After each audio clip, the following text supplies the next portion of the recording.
మహారాష్ట్రలో గడ్చిరోలి జిల్లా, ఐరి తాలూకా, గ్రామ పంచాయత్ రేపన్పల్లి, గ్రామం తాటిగూడెం.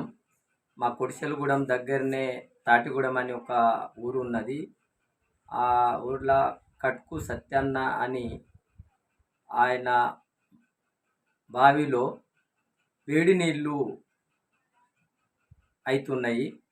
అందు గురించి 6 నెలల పొంట అయ్యే వేడి నీళ్ళు ఆ బావిలో వేడి నీళ్ళు అవుతాయి కదా, అయ్యే వేడి నీళ్ళు తానము ఇంకా చేస్తున్నారు.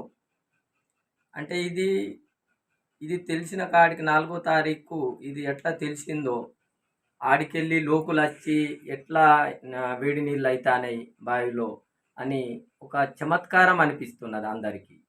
అందు గురించి అక్కడ లోకులు చూస్తందుకు గరిది అవుతుంది.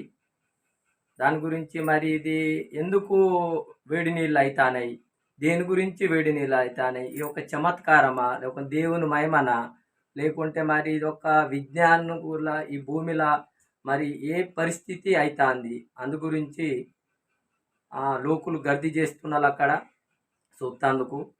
ఇది తెలవాలంటే మరి శాస్త్రజ్ఞులు తెలిసినోళ్ళు వచ్చి ఆ వేడి నీళ్ళు ఎందుకు అవుతాయని చెక్ చేసి కొద్దిగా దాని గురించి చెప్తే మంచిగాని మాకు అనిపిస్తున్నది.